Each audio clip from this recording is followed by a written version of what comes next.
All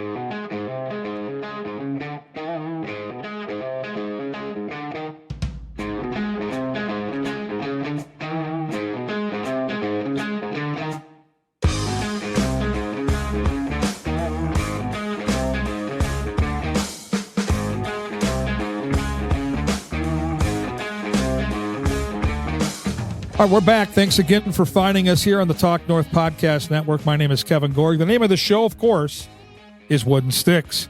We are recording today from the Aquarius Home Services studio, and we're not going to spend a lot of time dressing it up. It's going to be a fun conversation. For my hockey fans of a certain age, there was something magical about the 70s and 80s. And if you played for the Philadelphia Flyers in the 1970s, you were part of the Broad Street Bullies.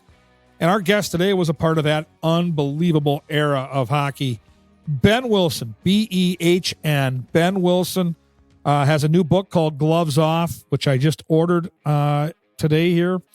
And I got to tell you, it's a fabulous conversation. I'm going to apologize for some audio issues. His internet, wherever he is, north of the border, wasn't spot on. But even so, I think you're still going to get a bunch of good, juicy goodness out of it if you're a hockey fan like I am. And I'm just going to tell you right now, this was a hell of a hockey player, hell of a fighter.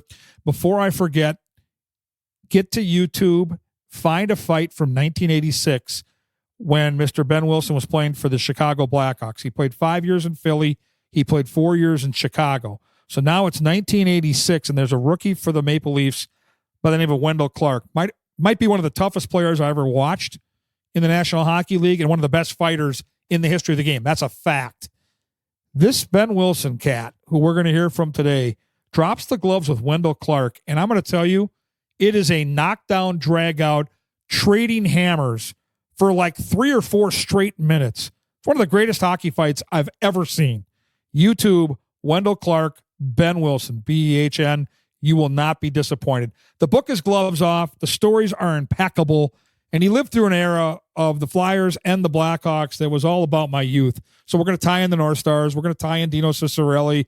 We're going to tie in Al Secord and Chicago Stadium and the Spectrum and Kate Smith and God Bless America. It's all going to be there for you. And that conversation's coming up very shortly. Before we get to that conversation, we got to pay them bills. And I'm going to tell you, these folks that support our podcast, without them, we're not here today. John Schweitz, Minnesota Masonic Charities, do your thing. Today, I want to talk a little bit about the Minnesota Masonic Charities. When you think about the Masons, I get it. You think about the funny hats, those pancake breakfasts, which are phenomenal. My dear friend John Schweitz and I have chatted about this, and it's so much more than that. They've got the Masonic home over in Bloomington. They've got the hospital for the children over at the U of M. They are the largest fraternal organization in terms of charitable needs in our country, and they deserve a ton of recognition. So thank you, Minnesota Masonic Charities, for all you do and for supporting us over here at Talk North, and a special thanks to my good friend, John Schweitz. Also, my great friends at Onyx Fish and Onyx Maps. Have you ever driven past a piece of land and wondered who owns that? Or maybe you need to know exactly where a property line runs. That's where Onyx Hunt comes in. And it's not just for hunters. There are folks using Onyx for their jobs every day throughout the country.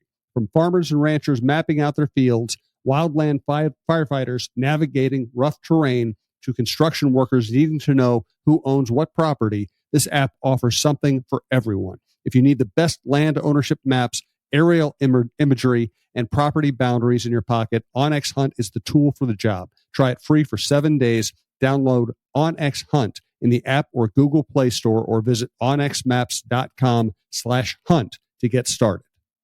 Up next, it's Behn Wilson from the Philadelphia Flyers and the new author of a book called Gloves Off, Mostly True Stories from My Life in Hockey, here on Wooden Sticks.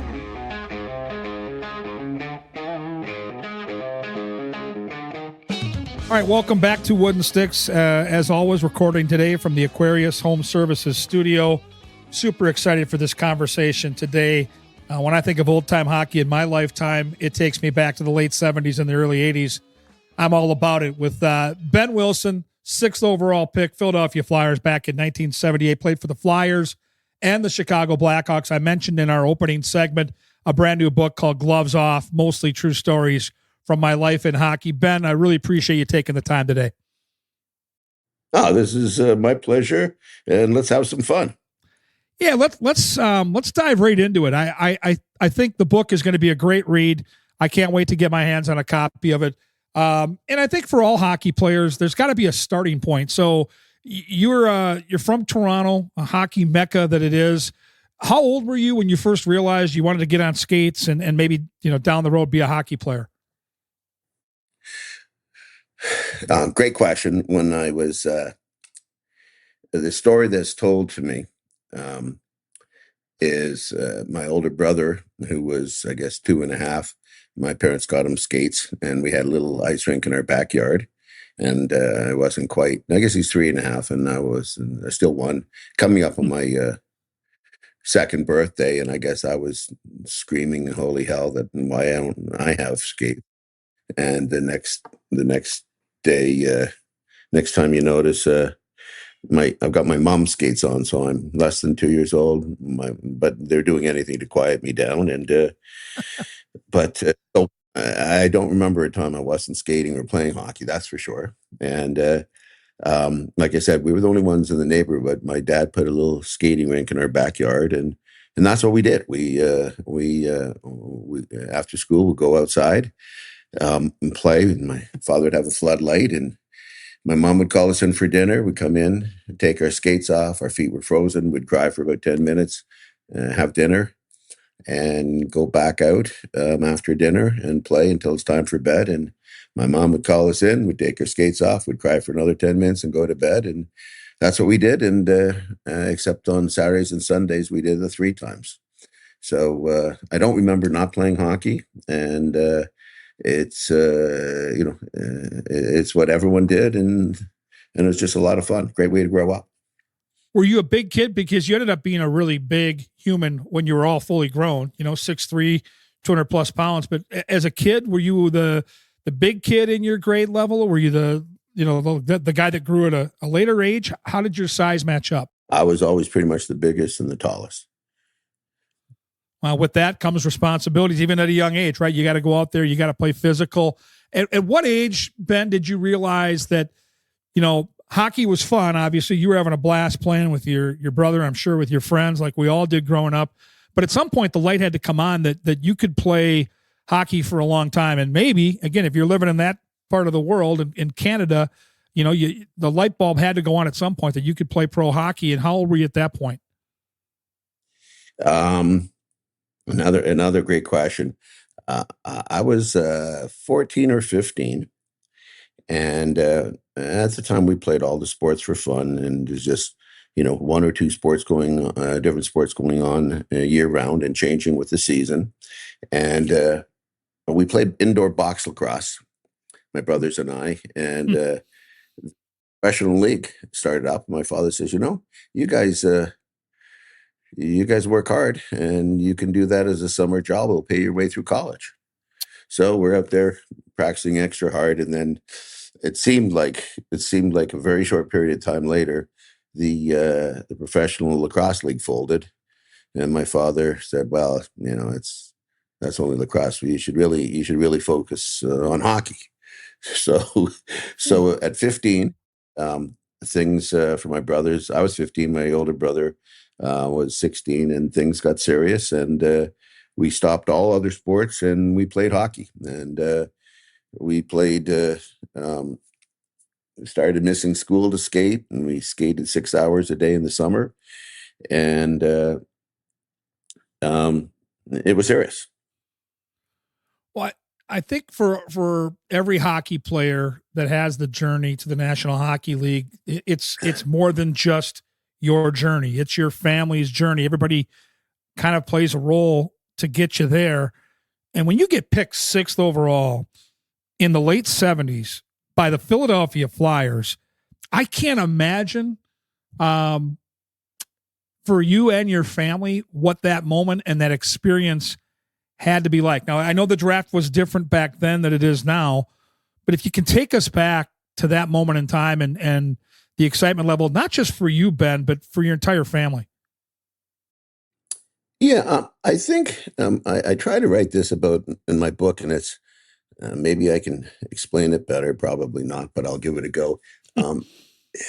you as you move up in sports and hockey and probably school and all that, it's like you're climbing up a hill, and you climb and you get to the top of the hill and you look out, and hell, there's another hill over there, but that's actually a little bit bigger and taller.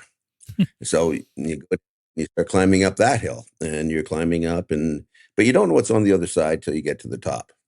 And then you get to the top, and damn, there's not another bigger, taller hill. And so it's not like there's anyone I don't think has an understanding, a clear understanding, and this is a given. I mean, there's Gretzky and Lemieux that were so unbelievably good that it might have been different for them, but you just don't know. And in my last year in junior, there'd be an article in the paper about the top draft picks coming up. And, one time my name's on it, and the next time it's not. And then you send me suicidal when that's happening. And the draft is coming up, and, I thought it was going well. And, you got an idea how you're playing relative to everyone else, but, you just never know. And it got down to the night before the draft. I had dinner with the upper management of the Flyers, with Keith Allen, the general manager. And even then, I had no, guarantees that they were going to pick me, right? And Sure. It doesn't matter the reason. It just doesn't happen. And my older brother John went with me to the draft, and it's like an out of body experience. It's it's an out of body stressful experience while you're just sitting there. And I kind of think of the Olympics. You've got your whole life of all your work you've ever done to be judged on 4 minutes. And all I had to do was sit in the chair and try not to fall over and hurt my head type. And that was what I came to be able to do. And you got drafted, and they mention your name, and you really can't believe it's maybe I didn't hear it right. Maybe I should stand up. Maybe I shouldn't. And I just couldn't figure out that they really for sure called my name. And my brother stood up beside me, gave me the biggest handshake in the world, and I knew I was drafted. And it was pretty great. And but you're absolutely right. Your whole family has gone through this. I had two brothers that both um, played hockey. Both were drafted pro. Both, in my opinion, were very good. And one guy makes it, and one guy doesn't. And that was so special to me about my brother. He went back to school and didn't make it, but he was still giving me the biggest handshake in the world, and that meant the world to me. And for my parents, it was it was nice. And I remember I thought, it's over, it's done, it's great, I've made it, I can go to sleep for the next 10 years. And days later I realized, holy shit, it's just started. you know, and it's got to the top of that hill, and I had no idea, and it just didn't register that if you're going to have a long career, I got to do this every game. This wasn't, before it was just a fight to get drafted. Now you're there, you got to keep it going. And but it was great. I wouldn't have traded it for anything in the world. And but that's a interesting question about how what everyone has to sacrifice. So much is riding on it. It changes your life. It changes your family's life. And it worked out well for me. So I was fortunate. Well, and it's one thing to get drafted, especially if you get drafted high, but it's another thing to prove it. And, for our younger listeners out there, when you think of teams of certain decades, the 80s was dominated by the Islanders and certainly the Edmonton Oilers with a young Wayne Gretzky. But the 70s was dominated by two teams, the Montreal Canadiens and the Philadelphia Flyers. So young Behn Wilson is going to walk into training camp, and here's Bobby Clark. Here's Bill Barber. Here's Reggie Leach. Oh, here's goaltender Bernie Parent. I mean, you talk about an intimidating team to join. as a big, rugged defenseman that's going to be asked to play not only a physical role, but provide some offense, which you certainly did. How would, for you, how much anxiety did that cause when you got to camp that first year? Well, certainly, I don't think anyone who knows the word hockey doesn't know like Bobby Clark's name. Mm-hmm. And, you're sitting there and, you almost have to, in the summer before you go to training camp, you almost want to practice how you can say hi. I don't want to, little kid, I don't want to sound like, oh yeah, hi, an asshole. I don't want to say too much. I don't want to say too little because, hey, Billy Barber, Reggie Leach, Bernie Perrant, they were just, they were it. They were the superstars. They're 50-goal scorers. Bobby Clark is the MVP 3 times in a row. And the funny thing is, the first guy I met was Billy Barber. And he walked up to me. He says, "Hi." He says, "I'm Bill." And yeah, of course I recognized him, but the way he was acting, I feel he's saying, "So you're the stick boy, like, hey, go get me some couple." Like there's no airs whatsoever, and slowly you meet everyone, and um, I don't know if exactly how common this is, um, um, but they were the greatest guys, and I wrote in my book the whole thing. If you were a fly in the wall in the dressing room, could you figure out who the superstar is? No. The answer is not one of these guys. They scored 50 goals. 50 goals. If they were any more humble, it's almost like Clark was asking me how he thinks that I should, how he should pass, and Billy Barber is asking me how he should score goals, and Bernie Perrant saying, "What else can I do?" They were just the nicest guys, and they were humble and fun, and they welcome you in like you've been there forever. And Jimmy Watson was my defense partner, and I roomed with him, and he looked after me. And you go on the road, and there wasn't a chance that he was going to go off for dinner when we got in town, and not bring me. So it's not like these are guys that played with each other and best friends for 10 years. They might have liked to go by themselves, but they weren't like that. They weren't going to go anywhere with me. And, Bernie Perrant, how humble he is, it's almost comical. And so I don't know. But then again, everyone I've met, Gretzky and Lemieux, uh, they're the same way. They're just humble. And it's really tremendous. So it makes me want to tell them how great I was. No, just kidding. Just kidding around those guys. They were just so amazing, but also so humble. It's just, it was fabulous. Well, I think the title of the book might be a little bit misleading because it says gloves off. And clearly you were a big, rugged, strong hockey player. And I look at your numbers from the first season, and yeah, you had 197 penalty minutes. That's on brand for the size you brought to the table and the Broad Street Bullies and the team you played for. But the misleading part to me is throughout your career, you always provided plenty of offense. You played 80 games that first year, 13 goals from the blue line, 49 points, so just one away from 50. Those are incredibly good offensive numbers. So I get why you're calling the book Gloves Off, but you had to do a lot more than just drop the mitts. How soon, when you started playing for the Flyers, which was an elite team at that time, a team that had Cup written all over it every year they dressed up, right? In training camp, you guys were thinking about going to the Cup. How did you know your role? How was it communicated? And then how soon did you kind of fit into that role of providing offense, but also knowing you had to drop the mitts? You might be ruining my whole book, but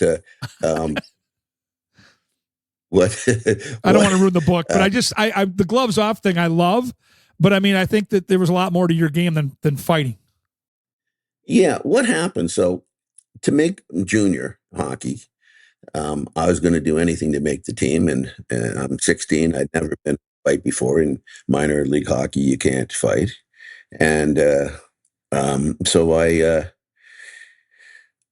fought all the time, and and on a 2-hour practice, my brother and I would skate 6 hours and try to develop our other skills. So by the time I turned pro, I was a pretty good player, and but the fighting was a part of it. So I went to training camp, and training camp just went well for me, and I was I wasn't in a fight, and things are going well. And I thought, well, if you're not that good of a player, you got to fight to get on the team and contribute where you can. And maybe I don't fight anymore. And we go into one of the first few games. We went into Boston, and Paul Holmgren, who happens to be about the toughest guy I've ever met in life, lied. And he said, "Listen, Ben, we had a tough time with them last year." And he said, he says, "I don't know if you fight, but if there's a fight, you got to at least hold on to someone." Because that was the days everyone hung around and two guys would get in a fight and beat the crap out of someone. At least hold on to someone. So it took me back, and there he thought I was one that didn't fight or anything like that. But the truth is, I said to Paul, and I was right. I said, "Paul, I don't know if I can win in the NFL. I have no idea, but I'll fight." And and for my money, if you drop your gloves and you get in a fight, you win, just by virtue that you're competing. Drop your gloves. Yep. You're the winner if you even try. So in that game, Boston had the old rink. You dump the puck in the corner, and there's no way to get the puck out. It's so small and square it off. All that's going to happen is you can't get the puck out. You're just going to get run over someone else. And it was a tough game. And I don't know when, first period, John Wensink ran me through the glass, and I'd already established in my mind that if guys think they can get away with those hits, it's just a matter of time before you get taken out. And so I'm in a fight with John, and my days of being the non-fighter were over. And it was a tough, violent league there, and we just we I didn't want to get run over, from behind mercilessly. I sent a message that won't be good for yourself, but also I didn't want my team being beat up, and I wanted our true goal scorers to feel that they've got some sort of impunity on the ice, and the guys won't dare take runs at them too. So it was funny. It just it went. I must have played 10 preseason games and maybe another 5 regular season games, and then my career of a non-fighter was over. So the idea for a book and the idea of the title Gloves Off, how long had you thought about doing something like this? And I travel with a guy named Tom Reed, who played in that era for the North Stars, and he's one of the best storytellers I've ever seen. He's done TV or radio in this market in the Twin Cities for over 50 years. And he's just beloved, and he's never done a book. And I just wonder where the idea came from, because it's got to be a huge undertaking to organize all those great memories. First of all, in 2 parts. One is, when I retired from hockey, I had 3 girls, and I was the coach of their soccer and baseball and basketball teams, and I left hockey completely. And hockey wasn't on TV because the kids were going in another room. So and my wife didn't watch. So I was out for all these years. And there's a sports writer, Scoop Malinowski. He somehow found my daughter and asked her for different times for about a year if I would do an interview. And I always said, and finally my daughter said, "It's 5 questions. surely you can handle 5 questions, Dad. And because of I said, yeah. And then what started happening was all these memories started flooding back to me. Mm-hmm. He asked me questions, then he started thinking about this and about this, and it started flooding back to me. And I realized um, I um, I haven't even told these stories to my kids. And I thought some people maybe like to to hear the stories, and I started thinking about of the things that I think about um, was Gretzky can write about his 9 billionth goal and everyone in between, and he deserves that honor, and Lemieux and all that, and so I started writing things and just thoughts that came to me after all these years, and it's a little bit more behind the scenes stuff. And that was one thing that was important to me because my kids don't even know some of the crazy, silly, stupid stories.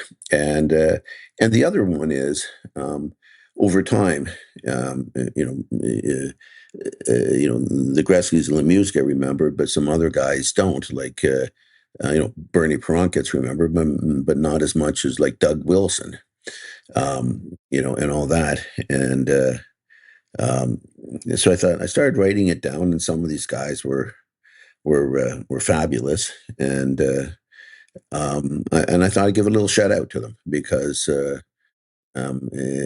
over time everyone talks about the new guys, but these guys were tremendous, gifted athletes, and I have a few shout outs to the guys that actually played for Minnesota. There's the toughest, meanest guy. The biggest problem that I had in my career was Willie Platt, Oh, and I fought, um, I fought enough guys, and but most guys, almost everybody, I fought once. I think there is Terry O'Reilly. I fought him 3 times, and Will, I 8 times, and jeez. in my book I said, hey, he managed to shorten my career. He was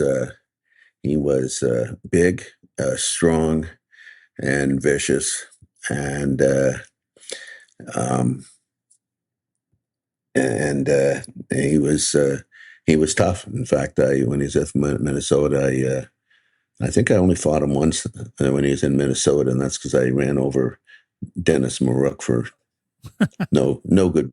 But then he was there, and I could. So yeah, so with Scoop, they started the flashbacks, and then I started writing down, and once you remember the story like it happened yesterday, right? And and and then I started writing down, and the next thing is, and it's not like I didn't write a book. I started off as a young child. I just went to a series of mini stories of incidences that had happened, and then, um, things that you um,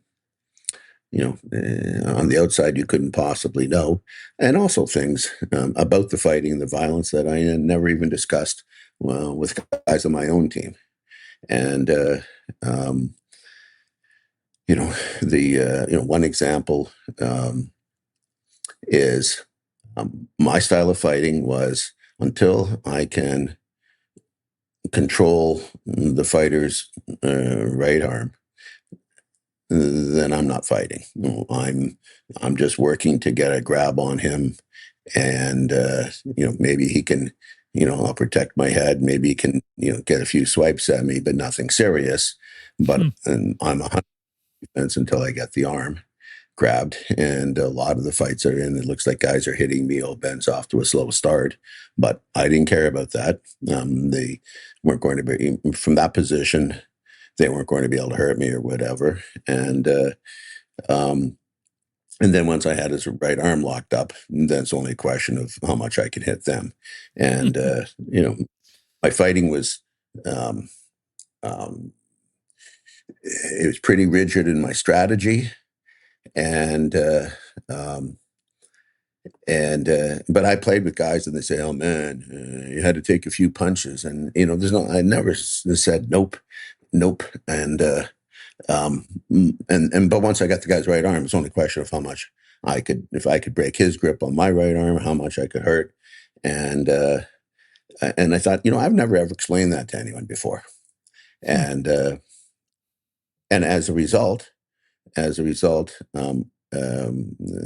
want to answer the question to go on too long, but as a result, I got hit with a punch. I never got a bloody nose or stitches from a fight. I never got hit like that. Well, I shouldn't say that. I got stitches in the back of my head, and I'll tell you why. Willie is in Atlanta, and there's been enough. We've already fought. We've already cross-checked each other in the back of the neck and run him from behind. And I speared him. He cut me in my face with a stick. So we've got a few fights going on since bad. So this fight, again, I'm doing the fight. I got a good grip on his arm. I'm doing pretty well. And you can just see, and I knew it right away, he's had enough. He's not looking to win the fight. He's looking to destroy me because he's had enough of my shit.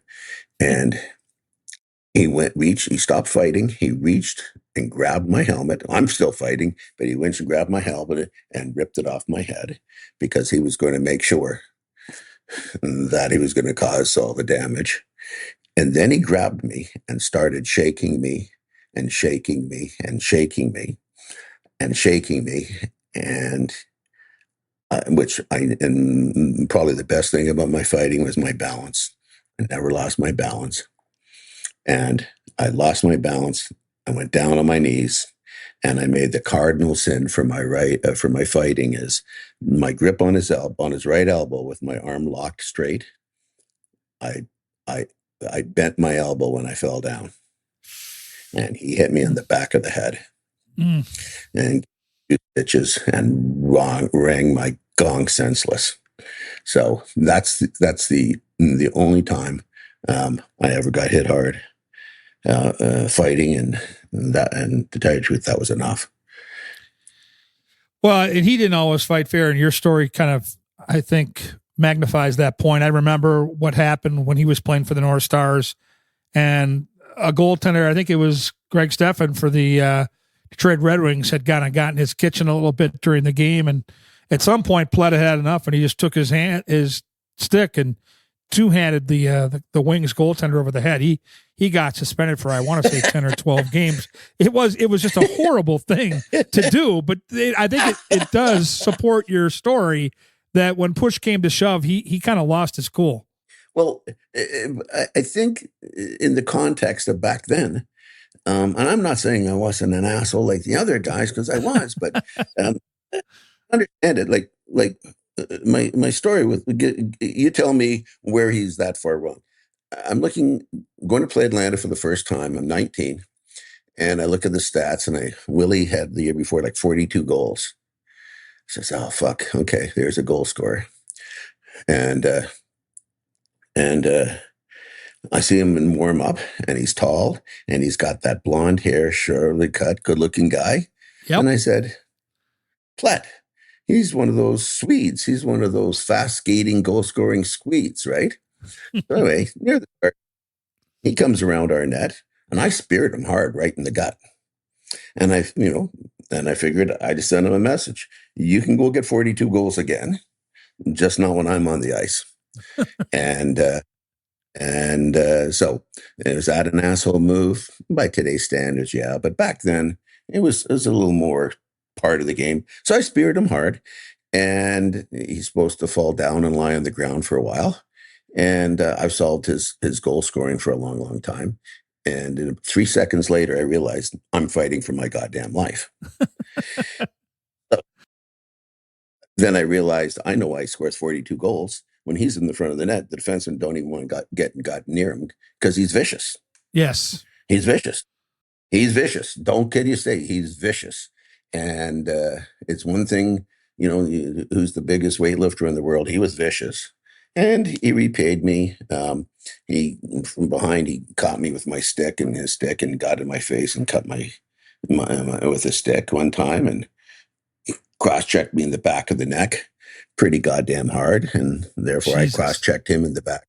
And the thing is, it was vicious, and there's make no mistake, it was vicious. And he said, "Oh, that's uncalled for. That's too much." Guess what? That was the game. A lot of the shit didn't get called, and it was vicious. And probably my whole career, when we played against a team that Willie was on, my job was, regardless of what shift I had, if Willie goes on the ice, I go on the ice. And I know why, because he tears apart the other team. He tears apart the other team. He played with Dennis Marook, and who's a great player. But I'll tell you what, Dennis Marook certainly felt better when For Willie. sure. And but make no mistake, Willie was vicious. But that was also the game. This didn't happen in a vacuum. The referees didn't cause penalties. Guys did things, and sometimes you get suspended. And for whatever reason, it happens. And it's nice to look back and say, "Oh no, this is this is what you should have done." And then, on game match point at Wimbledon Championship, this is you should have done this. But the point is, it's all vicious, and to think that there was any normal rules about what really was going on. And the first one is this: when does a fight start? When the gloves are dropped. Oh, you want to fight? Well, sometimes it gets fight when you get sucker punched. Yeah. Sometimes the fight starts at the end of the game, when you're at the end of the shift, and someone comes on the ice for the first shift of the game and punches you right in the face, and you don't even see him coming. That's pretty fair, And there's guys, don't want to mention names, I think they specialized in making sure they went after you at the end of your shift. There's guys that only fought at the end of the game, or fresh as a daisy. So so it was tough. It was vicious. Some guys had that extra vicious gene, and Willie probably says the same about me. And he had it. And what made him extra dangerous is he played his regular shift. It's not like he came out once a game, right? Sure. He played his regular. Always had to worry about him. You always had to worry about him. I want to segue into some North Star tie-ins, and Willie Plett's the perfect way to do that. But before I do that, I'm very, I struggle with technology. So I really quick Googled Behn Wilson gloves off, and it took me directly to Amazon Prime, which I love. You've got a Kindle option for $9.99. You've got a hardcover option for $29.99. I'm doing this for our listeners. Even if you're not great with technology, all you've got to punch into Google is Behn Wilson, Behn Wilson, gloves off, and it comes right up and directs you right to where you order the book. And while you were telling those stories, I ordered my hard copy cover, and looking forward to it. So North Star tie-ins, I got to ask you about the 35-game unbeaten streak, because, Ben, I was in the building. I was at the old Met Center as a young teenager. And again, the Flyers were a legendary team. 35 games without a loss is crazy. Came into the Met Center, and the North Stars had a really good club, and they would eventually go to the Cup in 81. But in 1980, they ended that 35-game unbeaten streak. How much do you remember about all of that? Oh, a lot. First of all, when you're in the season, you win a game, and everyone's happy at practice the next day.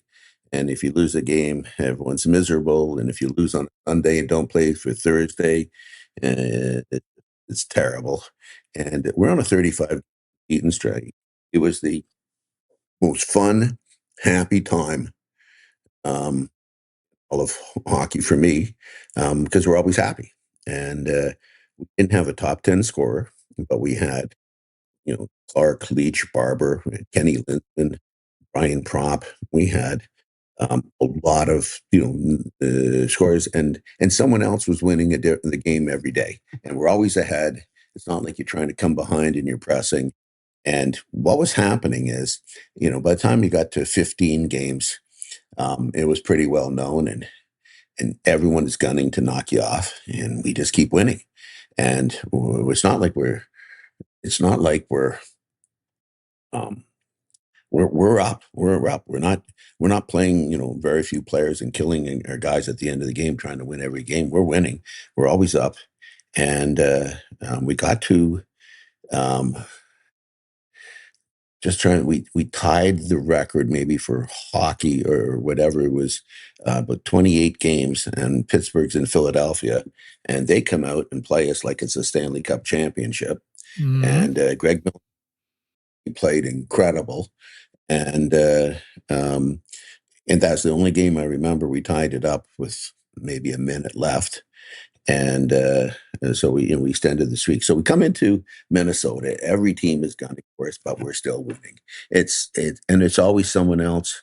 Goaltending was great. We had two great goaltenders, so it's all going great. And when we came into Minnesota, and Minnesota's a loud building, the fans are very supportive. They're, a little intimidating. And I think the score of the game was 6-2. But the way Minnesota was playing, what we were doing for teams all this year,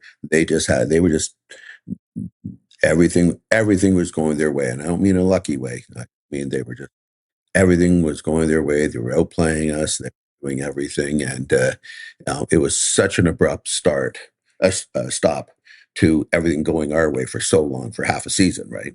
Right. And then all of a sudden, it's over, and they couldn't do anything wrong. And but we were close on that game. If you remember that, it's not like, oh boy, they got a lucky break. We just got outplayed, and boom, it was over. So for the younger listeners here to the show, how do you explain God Bless America, Kate Smith, and the Spectrum in Philadelphia, and help them understand? I'm even getting goosebumps as I'm asking you this, Ben, what she meant to the organization, and what an iconic part of the NHL and its history Kate Smith really is. Yeah, well, when you have something that goes, now they use the word viral, but it's iconic. When something like just takes off, you can't bottle it. You can't bottle it. And people probably have tried to figure out, and replicate it, and something just works. But, the Flyers were an expansion team, and, and they changed the game with the Broad Street bullies. And what was special about, I wasn't on the championship team, but what they had, Bobby Clark, the best player in the world. They had great players, and then they had really tough guys. And then they have Bernie Perrant, who is the guys say in practice you just couldn't score on him. He's laughing, just having fun, and you couldn't score on him. And Clark, he would tell me that Leach and Barber couldn't score on him. He's just having fun. And so they had great players, tough, but they were an expansion team. They're the underdogs. They changed the way it was being played, and all of a sudden the Flyers came up with Kate Smith, and it's a very emotional song anyway. And she is, that's her song, and she has the voice. And in the Spectrum, and I don't know if analyze or think about it this way, every building has different acoustics, and some just resonate, but that song resonating in there. And they played it once for me, and when we were in playoffs a few years later, but they just played a recording. And not only, as you said, does it give you goosebumps, it was so electric. I thought I might be getting dizzy. I don't know, from goosebumps, because it's so loud, because it's so emotional. And I'm standing there while they're playing the song, ready to start a playoff game, and it was otherworldly. And and then you find yourself just losing it, and you say, "Holy shit! I have to go off the ice before we start the game because I'm not. I don't know if I can start the game." And thank God that sensation went away. But it was enchanting. It was mystical. No one could have wanted to hear that because it wired up the fan so much. And without a complete different discussion, is that the fans being that loud can be pretty intimidating in any building. And Minnesota had that going on, and the fans got loud. Oh, I know one thing I thought of before we do this. The first time I ever saw the Wave in person was in playing Minnesota in the building. No kidding. I'm on the bench. I'm watching this, and I could have. I guess they did it between things, but I could have missed my shift. I'm just watching this. It was the most amazing thing in the world. Now, I'm sure nowadays it's not such a big deal, but at the time, it was the biggest deal. It was pretty crazy. Before we wrap up, I'd be remiss if I didn't cover a little bit of the Chicago years. You spent 5 years in Philly, 4 years in Chicago, and I look back at that time when you played for the Blackhawks, the Chicago Stadium, the early 1980s, and the rivalry that you guys had with the North Stars. And I think of Dino Ciccarelli. I think of Al Secord. I think of Denny Savard. I think of Murray Bannerman, Gilles Malache. Like, these were, in my lifetime, Ben, some of the greatest memories I have of watching the best players in the world. For you, going to Philly and then now going to Chicago, and knowing that you're going to be one of the guys like Al Secord that's going to be asked to play a lot of different roles, what were those games like back and forth with the Hawks and the North Stars? Yeah, well, the rivalry is just that. It's not like you can get by the game and never see them again. They're not going anywhere. There's no trick plays and surprises, and both teams are fighting for every inch. And playing in Chicago was damn loud and intimidating for everybody. And going back to Minnesota it was the same thing. And there's just no room. There's just no room to give. And two good teams, guys at the peak. When you mentioned some of those names, it gives me chills. Dennis Maruk was a great player. Um, Brian Bellows, Keith Acton, and the ice was great in Minnesota, best ice in the league. And Keith Acton just flying up the ice, and terrifying every time he got the puck in open ice. And he did a lot, and it's fast ice, and maybe you can stop him this time, and maybe you can stop him that time. But you also had Bobby Smith. I played with in junior, and Steve Payne, and he was phenomenal. In junior hockey, I had my hero that I played against and watched was Craig Hartsburg. I just watched him play, and he was my hero. He just controlled the game, and he made it look effortless. He was just a superior player. And then, if we've got time, I got to tell you about Dino Ciccarelli. I put this in my book. They made a rule. I think they made a rule and never saw it published, never talked about it. Dino doesn't have to back check. It's a rule.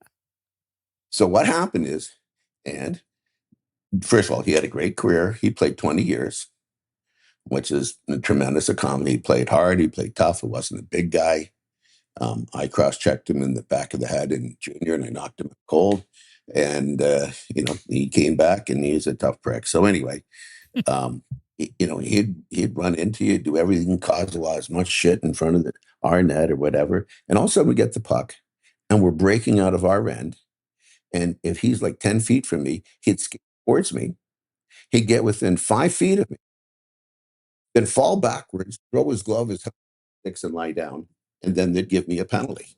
Of course. Roughing penalty. And you sit there and say, so let me get this straight. I think I understand this. He was going to have to skate his ass because he's behind the play, work hard to go back check. Or he can fall down and go on the power play. What should he choose? And the answer is he chose All down. I don't touch him. He gets a power play. Now, that pisses me off. Okay. But maybe that just happened once.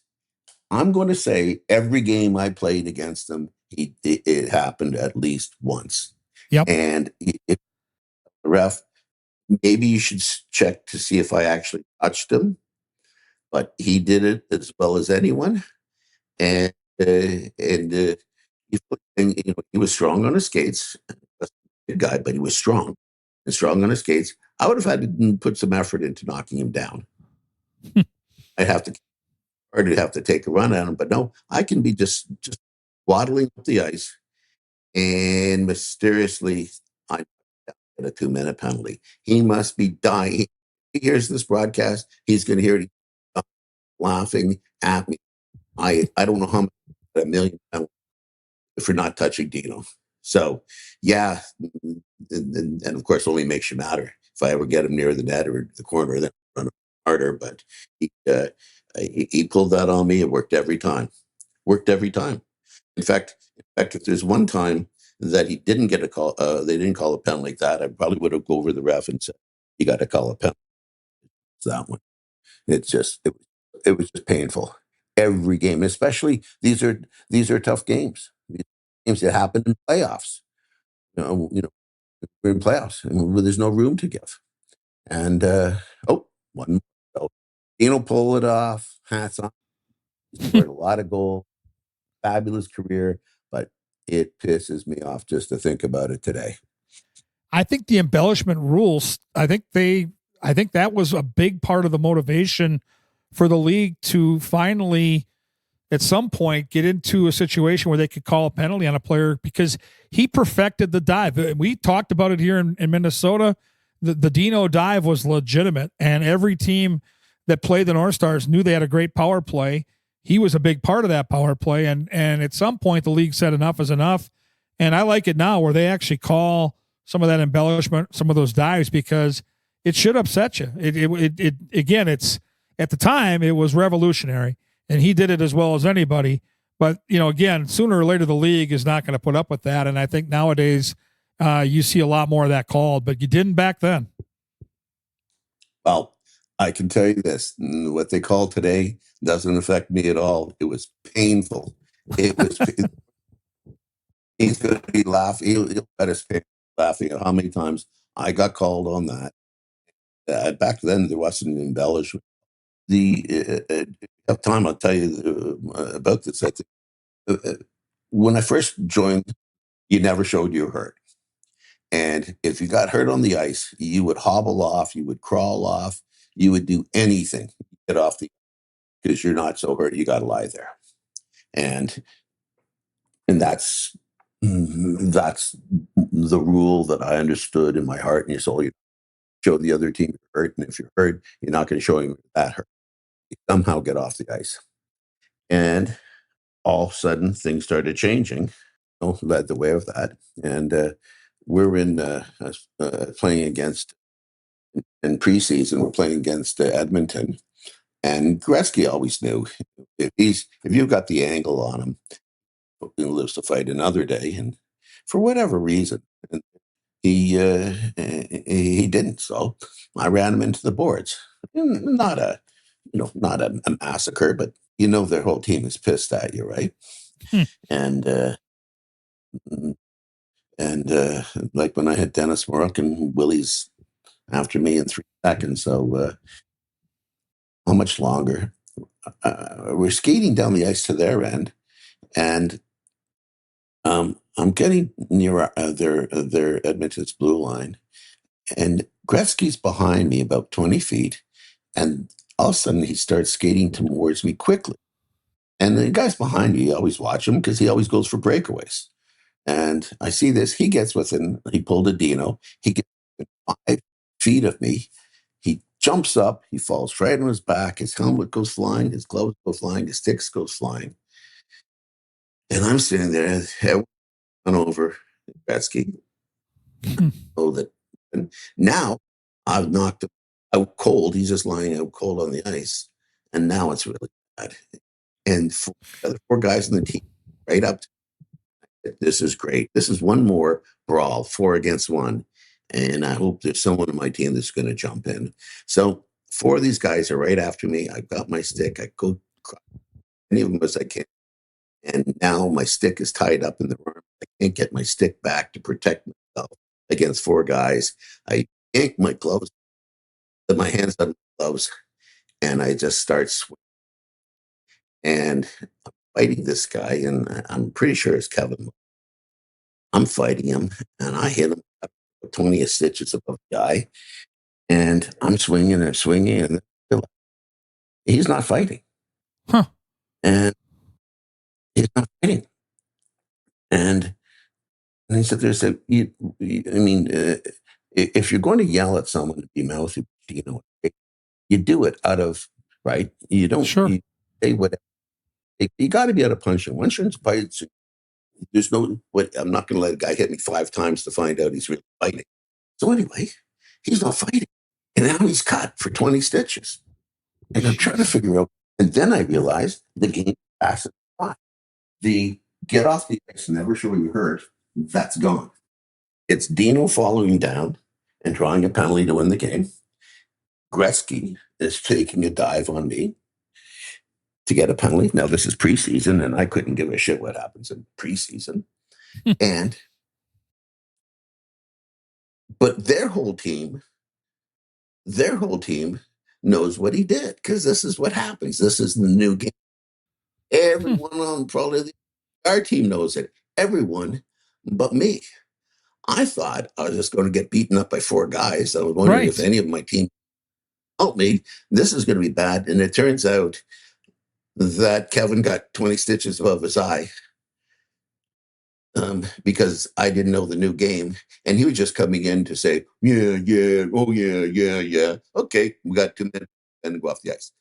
I just didn't know the rules. And he took a hard one for that. And the game changed. And Gretzky only did that to me once, but Dino did. Of all the times something like that has happened to me, Dino probably did it to me 95% of the time. And that's a lot of I took not touching the guy. Yeah. So yeah, it is. I can't wait to read the book. As I mentioned, I hit the pre-order button on Amazon. The book's going to come and arrive here the first week in March. For our listeners, it's Behn Wilson, Gloves Off, mostly true stories from my life in hockey. Ben, I got to tell you, I could legitimately sit here all afternoon. I want to save some of it for the book, and I also want to dive into U.S. and Sweden here on my TV as Olympic hockey continues. I got to thank you so much today for giving us a sneak peek.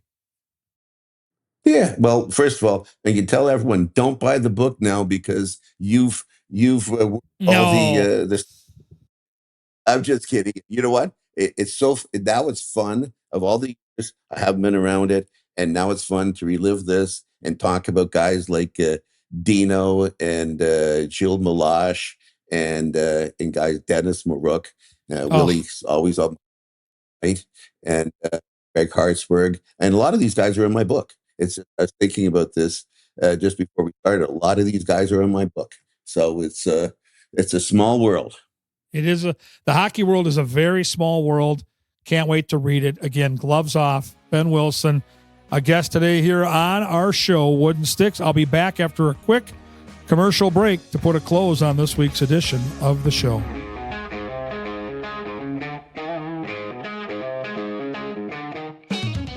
All right, we're back for the closing segment. I got to remind you to any requests, any comments, anything you need, ping me on X or Twitter at Gorgomatic21.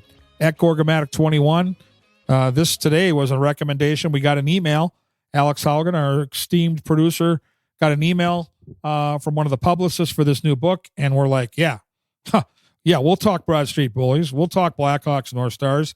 Yeah, give us Behn Wilson, and we'll make a great show out of it. I hope you enjoyed it. I had a great time recording it. Just an excellent era of hockey in the National. And just to hear the stories from the man himself, big rugged defenseman, 6'3", 220, 6th overall draft pick of the Flyers. walking into that locker room with all those legends led by the captain himself, Bobby Clark, and then the tie-ins to the North Stars. I mean, I could have gone on all day. Just what a gentleman.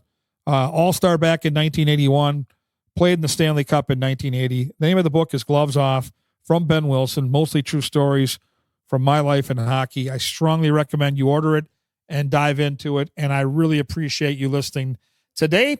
And we're recording on a Wednesday, and the Wednesday that saw Team Canada nearly fall in the quarterfinals at the Olympics, and the Winter Games have been fabulous. But lo and behold, Canada found a way, and truthfully, it's good for all of us because we still are hanging on to that dream that we're going to wake up Sunday morning and be treated to a gold medal game that features Team Canada and Team USA. Now, Sidney Crosby got hurt in that hockey game, had to leave the game. Certainly one of the big question marks coming in. But the reason I got to wrap up this show right now is we are just moments away from the Swedes, led by Joel Eriksson Ek, against Team USA, led by Quinn Hughes and company. What a day it's going to be. Thanks for listening, and I'll see you next week right here on Wooden Sticks.